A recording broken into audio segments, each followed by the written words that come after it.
everybody, this is Kristin and Mandy, and we just wanted to pop on real quick just to mention something that has been coming up while having conversations with a couple of our guests. So we know that we have some guests with some very intricate stories, and they might have opinions and thoughts and things that we might not necessarily agree with, and we want to keep this as an open forum. And so we actually think it's a good thing that we're having people on that we might not see eye to eye with on anything. Now, this isn't necessarily in response to any specific story that we've heard, but as we're interviewing and having more conversations with more and more people, we realize that it's possible that people could be off-put by certain opinions that some people have, and that's okay. You can learn something from everybody, right, Mandy? Yeah, that's what I was going to say. Everybody can take something positive or negative from. So I've had people in my lives where I've learned how to be a better person, and I've learned how to not be a worse person, I guess. That's the best way to put it. But that you can learn something from everybody. So there are stories and people that we've talked to, and people will share things or opinions, or you can't negate someone's experience, but you can take something and like you said, we're not here to pick people based on their opinions that we wholeheartedly agree with. We're here to just talk to people and give them an open place to share their story. So Absolutely. We just wanted to remind you of that and just let you know that just take what you can. And we keep hope on that listening. Just keep joining us. Keep listening. All right, we're about to do a little nugget, so we're jumping in right now. Hope you enjoy. Hey everybody, welcome back to our little nugget. Today, we wanted to hop into your podcast listening world this week and just share a little bit about music therapy. We have talked about the fact that myself, Mandy, and Kristin here with me are music therapists, and we just wanted to share what that is. People ask us all the time, what does that mean? What do you do? And so we just want to talk about it. I think more often than not, if I tell people I'm a music therapist, I'll hear, what's that? Not, oh, that's very cool. I know this person who X, Y, and Z. Because so many people know a doctor or a teacher or, even other therapies like a speech therapist or an OT. But I get, what's that? Do you just play guitar for people? Well, sometimes. I always get, when I would say I'm a music therapist, they'd be like, oh, you teach people music. No. Sometimes, but no. Yes and no. It's always been hard to explain, but I have my personal definition that I've concocted over the years and what I've kind of heard, but I'm curious what you would define it as. When someone says, hey, Kristin, what is music therapy? So if you asked me right after grad school, I would have jumped straight into Brucha's music therapy definition with the 6 different components and but people would look at me like I had 27 heads and teeth on my forehead. So I basically tell people I use music as a tool to access strengths in people that they may need to develop or to help them tap into some emotional content that might need to heal. So using music to address non-musical goals. That's exactly what I always say. You heard that from me. We didn't even talk about this before. We didn't talk about this. I always say music therapy is using music to achieve non-musical goals. So a lot of people know Gabby Giffords was probably one of the most famous ones that people would relate to, the congresswoman who was shot in Arizona, and a music therapist would use music to help her speech. Fun and work fact, with a speech therapist. I auditioned and applied for the internship that she healed at the neurological. I went to Texas and it was super cool, and I didn't end up interning there, but it was just a really interesting experience to go there and be like, this is where Gabby Giffords spoke for the first time again. That's the person that people always can put in their head together of what it is. But we've both worked in a bunch of different settings. So as a music therapist, for me personally, I have an undergrad in music therapy. So my experience is a little different. You have a master's equivalency. So you did an undergrad in vocal performance and then a master's degree equivalent. So you basically had to do the undergrad of music therapy in 4 and semesters. The master's degree. Yeah, in 4 semesters. Yeah, and so it's a nice option though, because if you think about it, there's so many degrees. You can't just decide, at least I don't think so. I could be misspeaking, so please. Oh, we have an email address we're going to share with you. I was going to say email me if I'm wrong. But you can't just decide that you're going to be a doctor if you have a writing degree, right? You have to go back to square one. Whereas with music therapy, they have this option where if you have an undergraduate degree in music specifically, you can go back and you have already done all the music stuff, and it's just puts the psychology, the special populations, the therapeutic skills, the practicum side of things, so you can go to your internship. So it's really convenient for people like me who didn't know that music therapy was an option until after you had a diploma or a degree. Yeah, and so you came out with a master's degree. I have an undergrad degree, but we both had to complete an internship. We both had to sit for the board exam, and we both had to do all of the requirements that are still necessary to become a music therapist. So, as a music therapy student, in an undergrad setting, you're jam-packed because you are doing all of your music classes, all of your therapeutic learning, all of the methods, learning guitar, learning voice if you don't know it, learning piano if you don't know it. All of that together is a lot of work, so I was really busy in school. But some of the places you would find music therapists, so I don't actually know where you did all of your field work. They call them field work practicums. They're kind of two different words. I started in Shriners Hospital, worked with kids in the hospital. I did a little bit at a school with, it was a school for children with cerebral palsy. So I worked there for a little bit with kids. That was really interesting. And then I did a semester in outpatient psych. And then I did a day in inpatient psych, and that was enough for me. One day? One day. I just went into the inpatient unit and just was in there for a day, and I don't really need to ever go back. It was not my thing.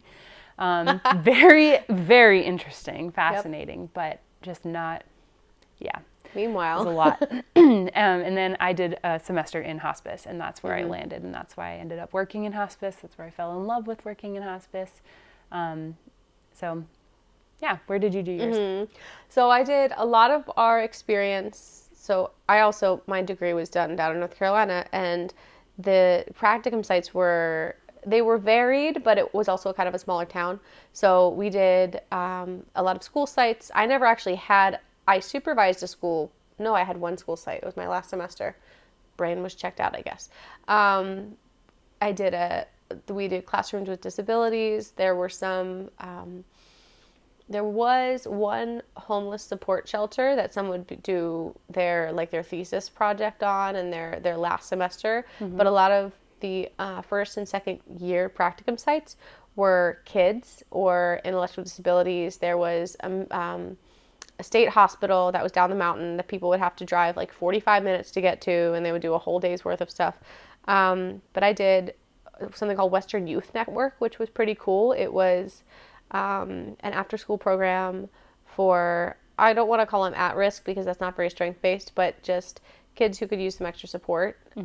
And it was really fun. I had my two favorite, I don't have favorites, but I had my two favorite practicum partners as a trio. We all had so much fun together, and we worked it was really, really wonderful. It was a really fun semester.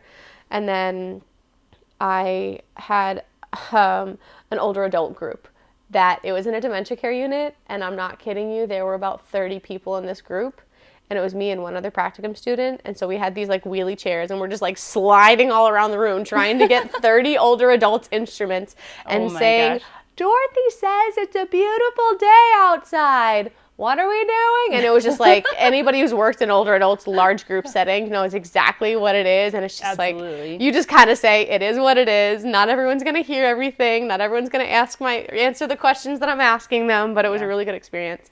And then my internship was in a pediatric palliative care, which was very challenging. I had trouble finding an internship. I'm not really sure why, because my grades were good, and it does happen, I think. It was weird. There's a lot of people out there looking for interns. Yeah, at the same time. Not every music therapist takes an intern. And then you deal with who can drive and who has to get a car and who has to relocate. And there's so many things involved in it. Yeah, I wanted to be in med. I wanted to be in a children's hospital. And that's a very popular internship choice for a lot of people. So it's a highly competitive. But I guess I wasn't up to snuff with a lot of those. So I ended up in pediatric palliative care. Yeah, that's such an interesting... Really hard, it was really tough. It was one of the happiest places I've ever seen, because every single person who was there literally lived and breathed for these kids, because they knew they might not live till they were 5. They might not live till they were 10. Yeah. And there were deaths there, and we had to, we would provide the music for the funerals or the memorial services for these kids. And it was just this really bizarre, such a joyful, happy place. But also there was just this heaviness to it. It was an amazing site. I learned so much there. Yeah, I'm sure. That's amazing. I think one of the cool things about music therapy is if you're a musician and you are a music therapist, everybody goes somewhere different based on what they gravitate towards. So for me, I don't think I could do that, but I worked in hospice. Yeah. But for me, I was working with older adults, elderly. My oldest patient was 107. Yeah. My youngest patient was 30, so it's you can be broad range, but for me, I don't know, with adults, I think it's just a little bit easier to accept. With kids, that would be so hard for me. But like I said, I worked in inpatient psych for one day, and I don't want to go back. And other people live and breathe child inpatient and psych. adolescent psych unit for 2 years. Yeah, definitely. That's where I have so many different stories from that place. I'm sure. And I will not name it because that's not fair to them, because they were good and bad stories. But I worked at a pediatric and adolescent inpatient short-term acute hospital, which is 2 years. And they all bring their own strengths, because people would tell me I could never work in hospice. And like, I loved it. I don't know that I could either. I've handled a lot of deaths since, like, I had a child die before. I've handled a lot of personal deaths since then, and so I think I've learned more about it, but I think I still don't know that I would be able to separate my connection. Yeah. But I'm not sure, because I've never been in that position. So. Yeah. Hospice for me, I fell in love with it. I just couldn't see myself not working in it. And I think I just fell in love with the elderly population. I just think they are the sweetest, funniest, most blunt, absolutely, direct people ever. And I learned so much from them. I mean, I felt like I just gained so much wisdom just hearing their stories and seeing their families and everything. It was just so special for me. But every time when people ask me about music therapy too, I tell them it's from birth to death and everywhere in between. Yeah. Because there's music therapists in the NICU that work there, and there's music therapists with kids like you. There's people in hospice like me that work at the end of life, and everywhere in between you can find a music therapist. My youngest client right now is 3 years old, and my oldest is in their 70s. And they're in so many different settings. I go to schools, I go to people's homes, I go to group homes. People come to our office. Like, it's just... Yeah, you have a job with a lot of variety. Oh, yeah, which I love, because I think that if I was in the same place every single day, I think it would stagnate for me. And my services wouldn't be as high quality if I felt I was stagnating. I wouldn't be my best for my clients. And so the fact that I can go out and I see hundreds of people a week, just because I have some, like, I see 60 children in 2 days. So I'm not saying, like, I don't see, like, a ton of individual clients 100 times a week, but there's just a lot of groups and things like that. So and I think that's for me. I don't work in music therapy anymore, and you had mentioned this, maybe I could talk about it. And I think part of it was I had a big territory similar. I covered 3 counties and drove everywhere. And working in hospice, I mean, I would put 150 miles on my car easily in a day. And I lived 40 minutes from the office, covering 3 massive counties in eastern Pennsylvania. So it was a lot of driving, which is a lot of isolating. But I loved listening to podcasts and listening to music in my drive. But my struggle with it that I found, and I know you find this too, is it's an isolating profession, because you don't work with 5 or 6 music therapists on a normal basis. I mean, your job now is a little different, but it's the first time in my life, though, that I've worked with other music therapists. And it's such a blessing. It's just, you don't know how little you have to talk about as far as your job is with other people. Like, I'm so grateful that Cody actually was able to see me do my work. Yeah. Because he and I met at this hospital. Right. And so he was in my groups with me, and he was supervising kids, and like he would hear me singing down the hallway, and like, the music lady's here, which is like one of the hilarious names that people give us. Yeah. The music lady or the teacher. Yeah. And just to not have to explain what my work is to him, I think just makes it so much easier.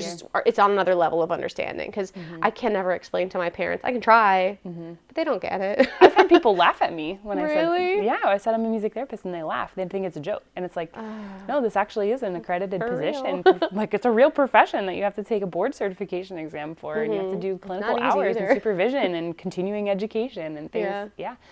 But working in hospice, at times I was the only music therapist on staff.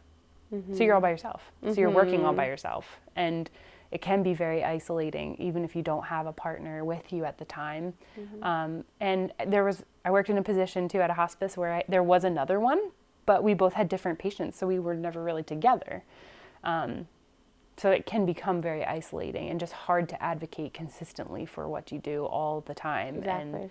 And I think that's just where the exhaustion came in for me. And my heart is there, and I absolutely love it, and I fully support music therapists everywhere. But it was just time for me to step away and try something different. And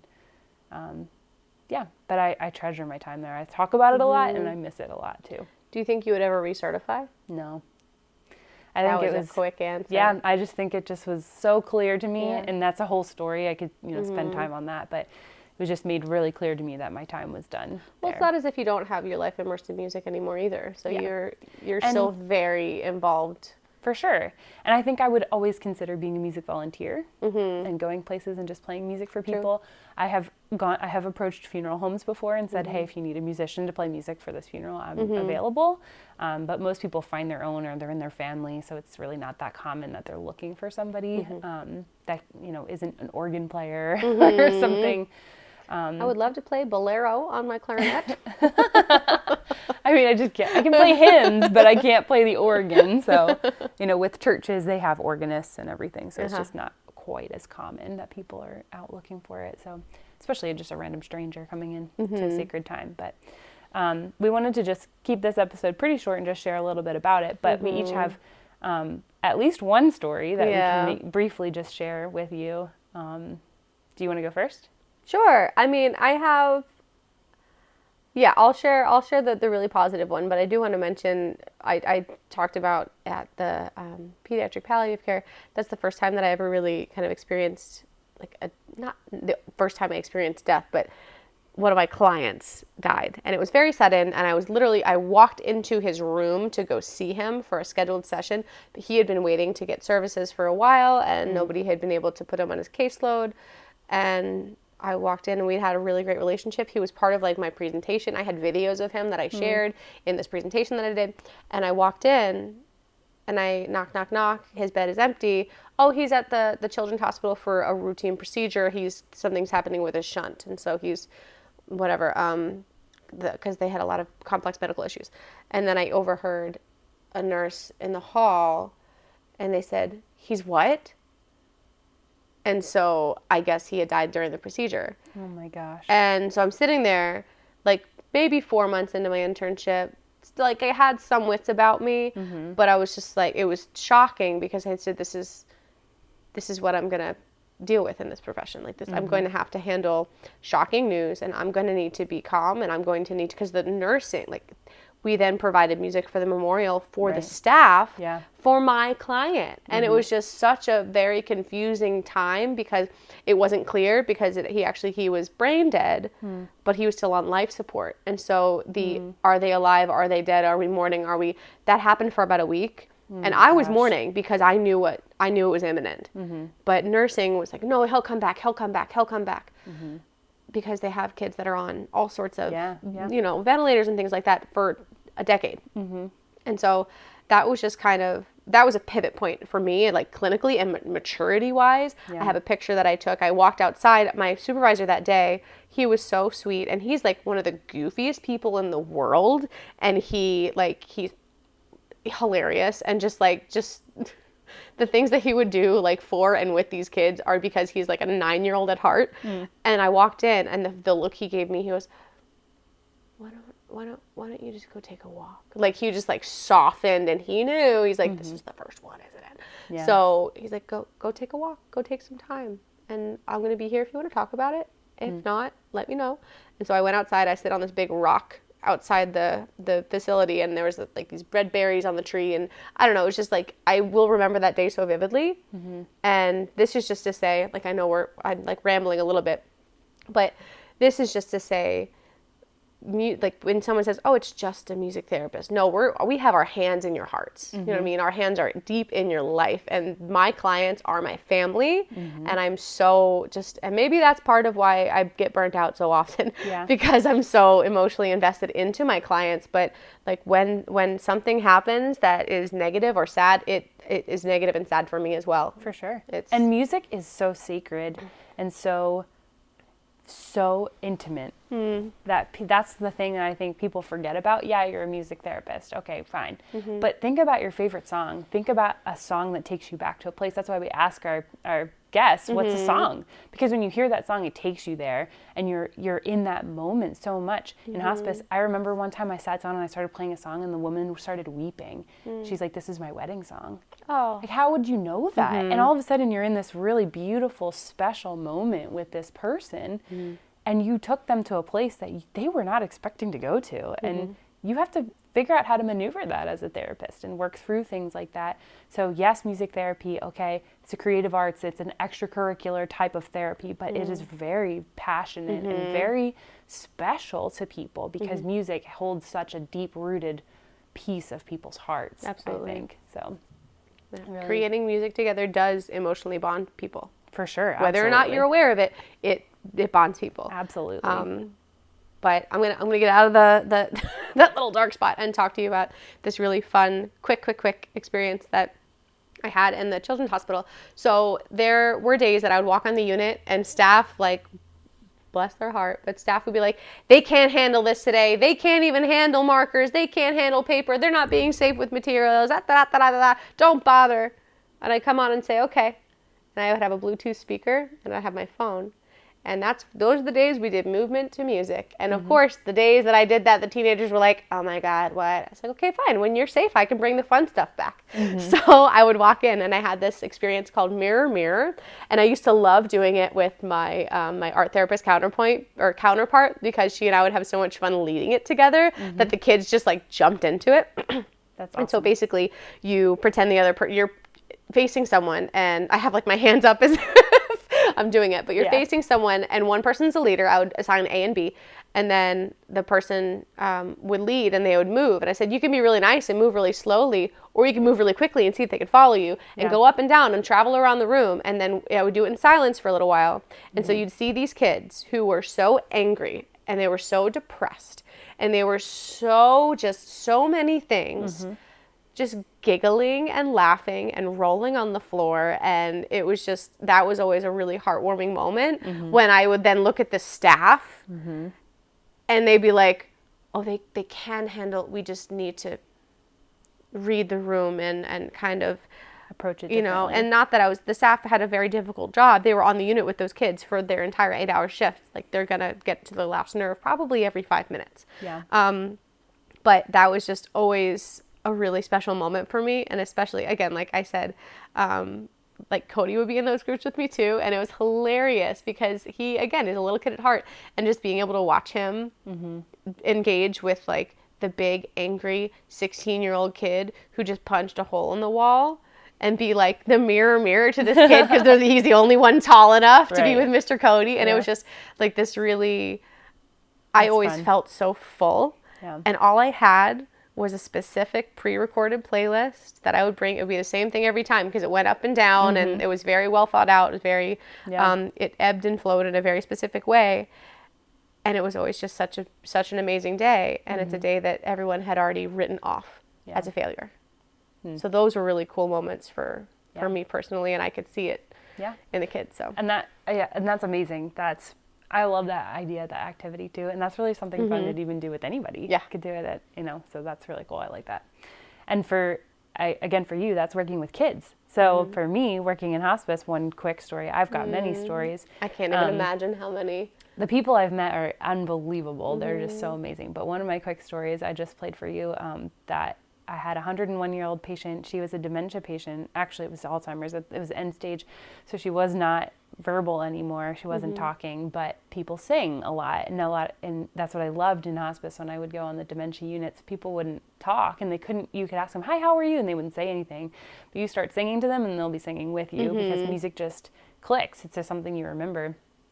So I played this song from 1961 or two is when so I felt it was so great for me because I learned music from the late 1800s all the way through really the 70s. I would say I didn't have a lot of people into 80s, 90s, and current, but they would have so it was like a song from the 50s or 60s, and because she was late stage Alzheimer's, she was 101. Her daughter lived like an hour away, so she couldn't see her too often. It was very, very rare actually that her daughter came. She had nobody else. but she would sing with me with these songs very, very slowly. As you heard, I have a recording of her voice. And she was so slow. And then, the tempos would be cut in half and she would sing with me. But it was really cool. And the workers would always pop their head in and they would always be amazed that she was singing when she couldn't answer. She didn't even open her eyes. She would sing with her eyes closed. And if she was out of her bed, it was insane. Usually she was almost always in her bed, covered up, just laying there, eyes closed, looking at the ceiling, almost like a dead body, honestly. And then I would just sit next to her and start playing guitar and singing with her, which was really special. That was one of my favorite ladies. She has since passed away, as all of my patients have, because they're on hospice, so they're dying. But one other story that I had too, which I could go more in depth with this story, but I had a lady, her name was Mariana, and I can say it because she has died, but she literally had nobody. That the facility told me, this is kind of a sad story, but this facility had told me, they said nobody came to visit her in 2 years, and they didn't really even know where she came from. And so they only had a social security number, and that was really it. They didn't even have like where she was born, nothing. And because she was a dementia patient, she didn't talk. Yeah, so she couldn't answer any questions. So nobody really knew anything about her except for the fact that she loved music. So they would call me in and I would play guitar. And this lady, I'm not kidding you, if she was maybe 80 pounds, wow, that's lucky. I mean, she was so tiny and had really long gray hair. And they would braid it and they'd put her in like princess nighties and stuff. It was like the sweetest. They took such good care of her. And I would just start playing and I'd start finger picking the guitar. And one time she reached her hand over and grabbed the guitar and pulled it toward her. And I was like, stop. The ends of the guitar, the strings are sharp. And the ends where the tuning pegs are. So, but she would sing with me and that was really crazy. And there's more to her story that I could share at another time too. That's just like the whole process of her dying and what happened. And it was just really, really interesting to me to know that. But she was somebody that always stuck out to me because nobody did anything. Nobody paid attention to her. They actually had her in a room in the back corner of the facility she was in. Gosh. She had a roommate who was busy, and so the roommate was always out. So she was literally by herself with no TV on, just there existing. And she was mid-90s by the time I was there, and they said she had really only, for 2 years she hadn't talked. She barely ate. There was nothing left to her, but she would sing. And it wasn't very loud, it was soft, but it was very, very special. And her face she would actually have facial expressions, and people with Alzheimer's don't. They usually have a flat affect. So her face would brighten up a little bit and her eyes might open real big. And we had a lot of really sweet times together. So I really enjoyed being with her too. I think about her often. And, one of the cool things too, I say this all the time apparently in this episode, but I think about my patients that have died that I get to see in heaven one day.